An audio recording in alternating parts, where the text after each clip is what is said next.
संविधान से बड़ा कोई नहीं होता। मेरी जो अपनी सोच है, मैं संवैधानिक प्रक्रिया जो भी है मैं उसको अडॉप्ट कर रहा हूँ और मुझे उम्मीद है कि मैं अपनी लड़ाई में हर जगह जीतता रहूँगा, क्योंकि जो सच्चाई की हमेशा जीत होती है।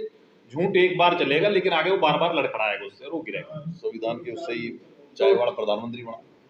तो जो भारतीय जनता पार्टी जो आज देश में राज कर रही है वो भी संवैधानिक प्रक्रिया को अडॉप्ट करके वो राज कर रही है। तो संविधान से बड़ा कोई नहीं है। मुझे तो ये उम्मीद है भारतीय जनता पार्टी इस भ्रष्ट आदमी को बहुत जल्द से जल्द बर्खास्त करेगी, अपनी पार्टी से निष्कासित करेगी, जिसने पूरे जिले में पंचायत राज में ये सारे फ्रॉड कर रखे हैं, कमीशन खोरी, घोटाले। आम जिले के आवाम का पैसा अपने घर में ले जाए एक आदमी, क्या उसको आप ईमानदार कहोगे? पंचायत के सारे रिकॉर्ड को ये लॉक करके बैठे हुए हैं सारे अधिकारी, और ये सब मिलकर ठेकेदारी कर रहे हैं। जिला परिषद के अधिकारों का, जो जितने भी जिला परिषद के मेंबर हैं उनके अधिकारों का खनन हो रहा है, उनको रिकॉर्ड तक नहीं दिखाया जाता जो उनका संवैधानिक अधिकार है। सारे रिकॉर्ड लॉक कर रखे हैं। मैंने अपने पास से कोई तथ्य पेश नहीं किया जो जान मोहम्मद कहता है कुछ झूठ है। मैंने एसडीएम कोर्ट के आदेश को उठा करके और उसको वहां दिया है डायरेक्टर पंचायत को और हाई कोर्ट में। तो इसका मतलब वो तो कहता है कि मैं झूठा थोड़ी हूँ, फिर तो कहता है वो एसडीएम का ऑर्डर झूठा है। अगर वो कहता है कि यहूदा झूठा है, यहूदा झूठा क्या है? यहूदा के पास तो कोर्ट का ऑर्डर आदेश है, ठीक है, उसने तो उसको दिया वहां कि इसको चेक कर लो ये क्या कह रहा है। कोर्ट का ऑर्डर आज भी कह रहा है कि इस पर काबिज है। दूसरी बात ये जान मोहम्मद की जो झूठ और सच्चाई की जब बात आती है तो जान मोहम्मद कितना सच्चा इंसान है और कितना ईमानदार इंसान है, आप सबके सामने मिसाल है।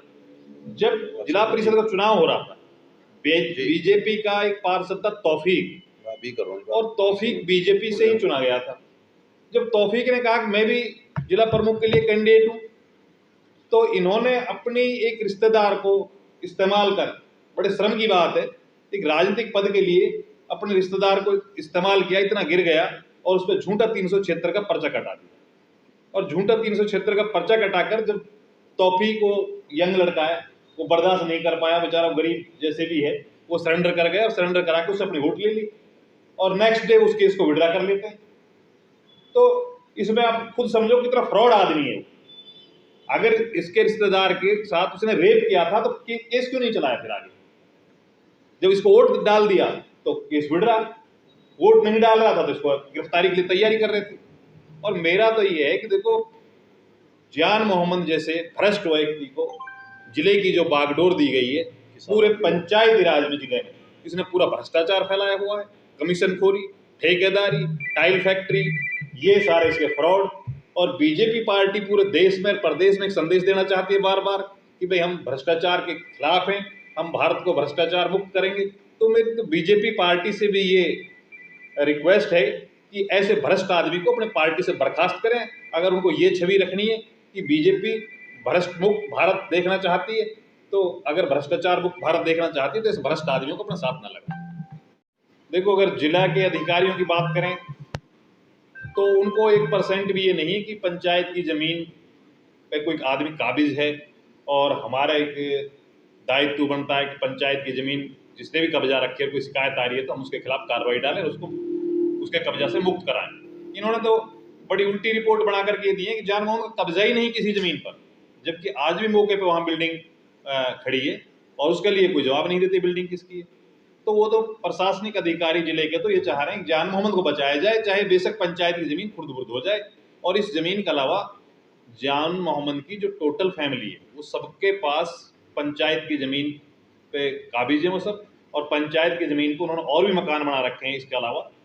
और जो खेती बाड़ी की जमीन है, खेती बाड़ी की जमीन पर भी जान मोहम्मद और जान मोहम्मद की फैमिली का कब्जा है। आज तक वो नहीं लीज पे छोड़ी, क्योंकि कंटिन्यू इनकी फैमिली सरपंच चली आ रही है वहाँ।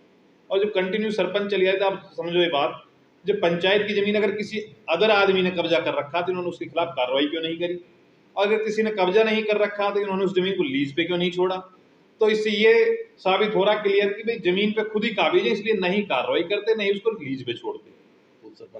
तो अभी इसका भतीजा सरपंच है, उससे पहले इसकी मिसिज सरपंच थी और ये खुद सरपंच था, और उससे पहले इसका फादर सरपंच था। और फिर मैंने इसका रेवेन्यू रिकॉर्ड, पटवारी को वहाँ जाकर चेक किया तो रेवेन्यू रिकॉर्ड में जो जान मोहम्मद के दादाजी हैं वो आज तक पंचायत की जमीन उनके नाम मुर्तहन चली आ रही है, जिसमें पूरी फैमिली का शेयर होता है। आपको पता है दादा की प्रॉपर्टी में किसी का शेयर नहीं होता क्या? या जान मोहम्मद ने कोई एफडीओ दिया हो आज से पहले कि दादा की प्रॉपर्टी मेरा शेयर नहीं है? या इसकी किसी फैमिली ने जानबूझ अगर कार्रवाई करी जाए तो जो सरपंच वहां चुना बैठा है इसका भतीजा, वो भी उतना ही दोषी, वो भी बर्खास्त किया जाएगा अगर कोई कार्रवाई करेगा। देखो, जान मोहम्मद जब जिला प्रमुख का चुनाव हो रहा था, चुनाव होने से पहले आपको ध्यान होगा कि नूह रेस्ट हाउस में मैंने एक दिन पहले एक पीसी करी थी और उसमें मैंने ये सारे तथ्य रखे थे कि इन्होंने पंचायत की ज़मीन पे कब्जा किया हुआ, और जो इस तरह पंचायत की ज़मीन पर कब्जा करके कोई चुनाव लड़ता है तो वहाँ एफिडेविट देना होता है पहले कि भाई मेरे पास कोई केस पेंडिंग नहीं है और मैंने किसी पंचायत की ज़मीन पर कोई कब्जा नहीं किया हुआ। तो इसने वो झूठा एफिडेविट दिया था, जबकि ये आज भी उस ज़मीन पर काबिज है, उस टाइम भी काबिज था, और इसका अगेंस्ट कोर्ट का आदेश है, अपना फिरोजपुर जिला का एसडीएम का आदेश है उसको बेदखल करने का, जिसको इसने दबा कर रखा और अपना कब्जा आज तक बरकरार रखा। और जो बीडीपीओ डीडीपीओ वगैरह जो भी ऑफिसर्स होते हैं, जैसे सरपंच अपने रिलेशन से उनको ले दे करके अपना काम निकालते हैं, वो फाइल वहीं पेंडिंग करा दी और उससे बेदखल ना हो पाया।